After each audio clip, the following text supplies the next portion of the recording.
Hey guys, it's Jackye Mumphrey, the Real Estate Maven, and today I am heading back into Mableton. Been out all day scoping neighborhoods and homes and taking photos of new listings that I have coming up on the market real soon. But just wanted to take a couple of minutes and talk to you about the change in the market. A lot of the real estate agents, in our little groups and whatnot, are talking about a slight shift in the market.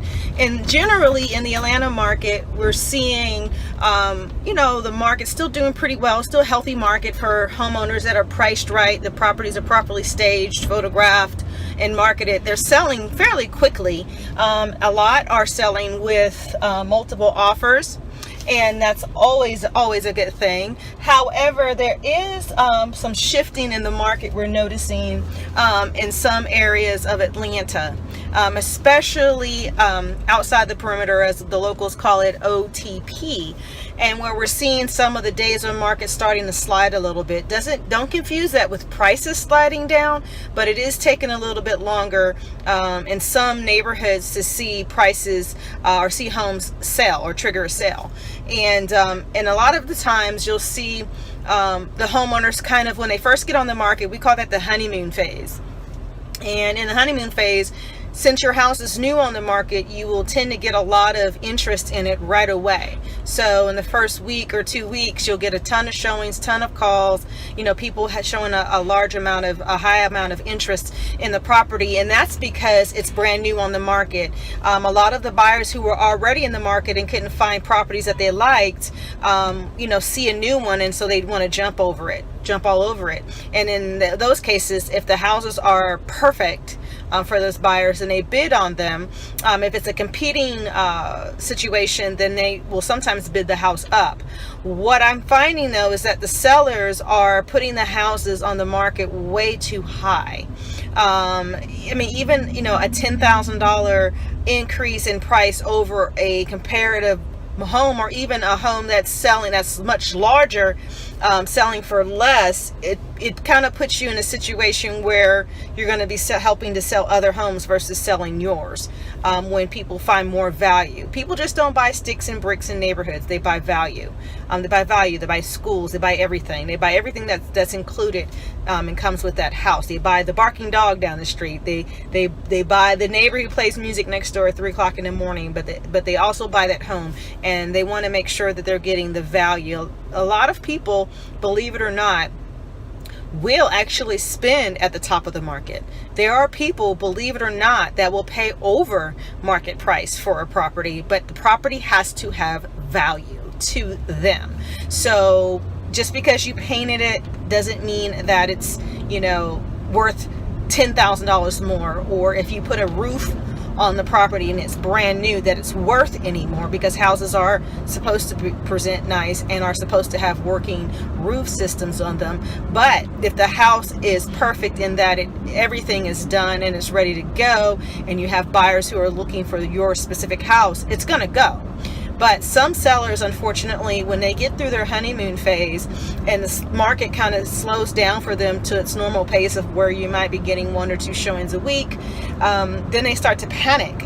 A lot of times you see that when they have received offers and they were priced maybe $5,000 below, or the offers came over with closing costs, and then they turned them down because they had all the activity, and they have a misunderstanding that's going to continue when it doesn't. So if you've just put your house on the market and say it's, we're toward the end of the summer selling season here in mid-August, you're going to see things slow down just a little bit. People are back in school. People are getting back into their routines with their children, and housing, if they have not already located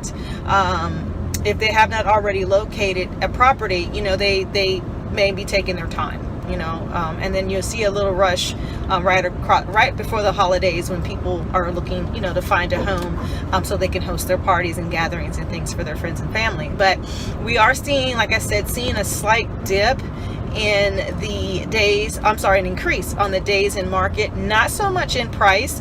We just find that the sellers who are overpriced are generally getting their homes seen, but when they do get offers, they're turning them down.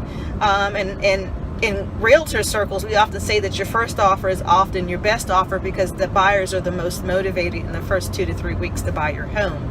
And when it sits on the market and turns into stale bread, you know, there's only certain people that actually like to eat, like I say, eat croutons.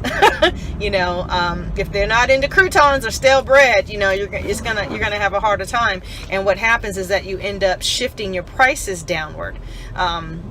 To the price where they probably should have been initially, which in some cases could have actually raised the price because people bought, what was I just said, value. So people buy value more than they buy anything else. You know, the reason why we don't buy $12 milk from Kroger is because we don't see the value of spending $12 for milk in Kroger. Maybe at some point Whole Foods can get away with $12 milk, but a gallon milk, but generally, no, we don't see the value in it. Now, you know, if you're out shopping and you need some toilet paper and you have options, you know, are you going to spend $10 on one roll of toilet paper? No, not unless you really saw the value in having $10 a roll toilet paper. Most people do not.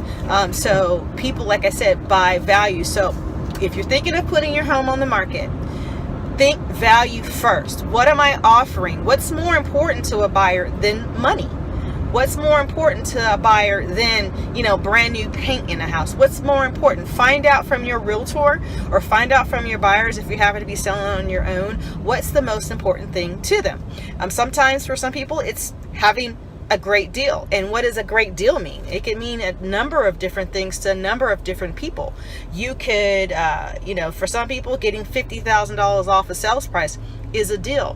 Other people, it's just $5,000 off of a list price. That's a deal. And other people is, hey, paying full price to them could be a deal if they're getting, guess what, the value. So, you know, if they want to be in the school district, want to be in the area, they like the house, they like how it looks online, they come and tour it, they love the layout, it's neat, it's clean, it's organized, it's clutter free, all the repairs have already been made on the home. You know, if they had stuffed gutters, that's already been, you know, straightened out. Or if you had water stains or old leaks or mold or mildew or, you know, holes in the grass or whatever, all that's been fixed, and it's, you know, and the house essentially is photogenic and dateable, kind of like if it was on a dating app, you're gonna get buyers, you know. But the other part is just making sure you have value. So that's my little tidbit for people who are thinking about selling today. I am now at my new little destination on my way home. Thanks for watching, and I'll see you guys next time.